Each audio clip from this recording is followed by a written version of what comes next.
Hey there, Wargamers, and welcome back to another Wargames Delivered video. Be sure to visit us at wargamesdelivered.com to get the paints, miniatures, and supplies used in this video, and also to refer a friend. You guys will both get a $10 discount, and with that, let's get into the video. In this video, I wanted to test out an alternate paint scheme for the Stark Sworn Swords. There is an upgraded version of the unit that I wanted to create a different paint scheme for.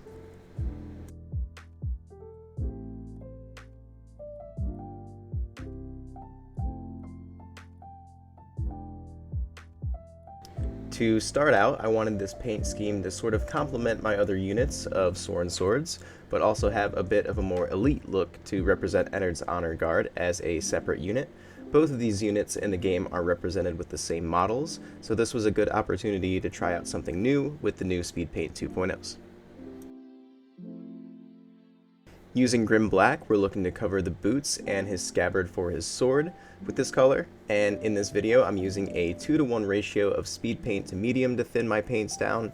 After doing some testing, this feels like the best way to go about thinning down the 2.0s.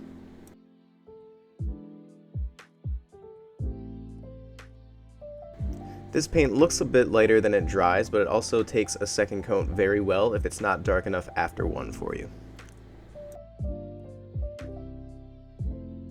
Once that has dried, we can move on to Tyrian Navy, and we'll use this to paint his tabard. This will be the largest area of the model, so use a generous amount of paint and use your brush to push it around until you have even coverage over the entirety of his tabard. And the Tyrian Navy is almost like a blackish blue, so it works very well for different types of clothing.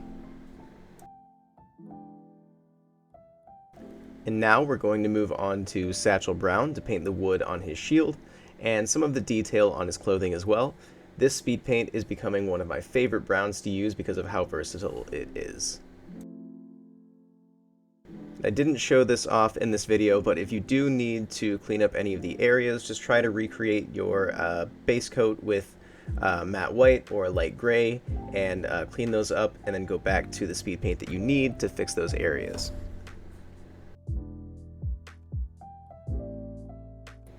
Next up, we're going to paint the straps and belts of the model using Ruddy Fur.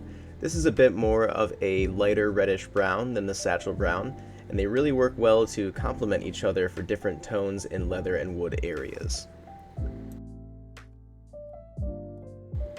For anyone interested, we do have a pre-order bonus for the 2.0 Speed Paint Mega Set available now on our website.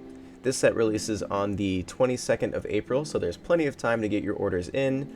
Check out the description for a link to the pre-order page down below. And also, as a reminder, we have giveaways with all of our videos the week that they premiere. Be sure to check out the top link in the description to enter in the giveaway, and be sure to subscribe so you don't miss out on any prizes throughout the week.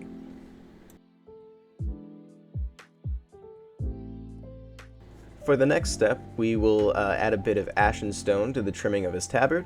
This is a very subtle light gray color, so you can be a little bit messy around the Tyrian Navy because it won't affect it too much. The next few details we'll do as one big step here, so we can move on to the wolf sigil on his shield using Battleship Grey, and this is a very light blue gray, which is perfect for this spot. You can also use Ashen Gray here for a straight light gray color if that's what you want to go for.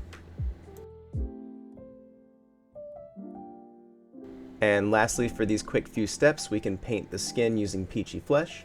Use a generous amount of this on your brush around the eyes and the upper lip for a bit more shading in those recessed areas.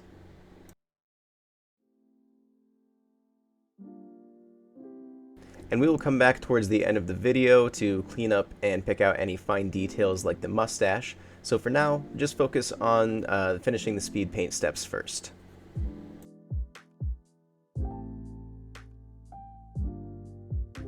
As you can see in this shot, we have a nice theme started with the mini, and we have most of our steps finished.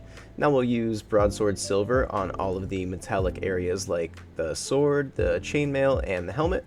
As I've mentioned before, I've found that thinning the metallic speed paints down with a little bit less medium seems to yield better results.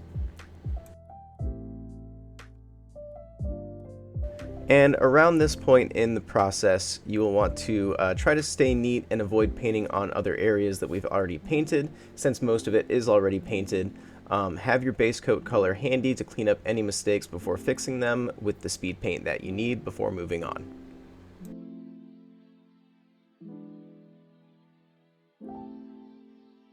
And I saved the rim of the shield and the pommel of the sword to paint with Talos Bronze here, and with this I used 2 coats to get a really nice finish on the bronze. Some of the newer speed paint metallics really benefit from having 2 coats, and so that is what I did here with the Talos Bronze. With that finished, all of our speed paint steps are done. Now we can move on to the metallic line using plate mail metal to very lightly dry brush all of our silver metallic areas, creating a slight highlight on all of these spots.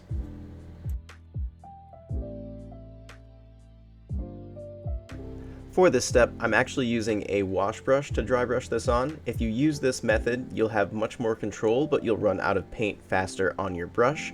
Just try to have a little bit of extra paint on your palette so you can keep going back to it and wiping it off with a paper towel or some cardboard.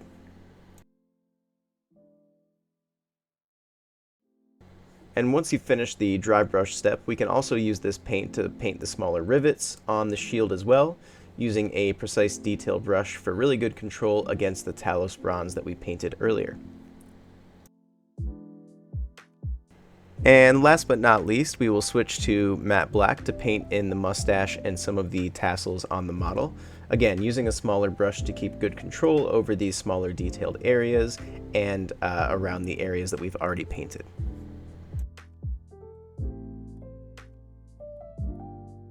And lastly, all that is left to do on the model is give it a quick varnish and paint the base, and I think this scheme looked a bit more elite than my normal Sworn Sword scheme, and also still fits in with the overall theme of the army.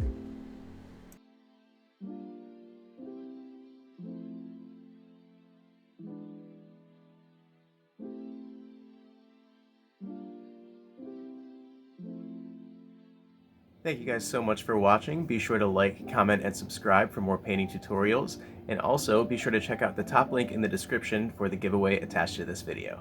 Thanks again, and happy wargaming!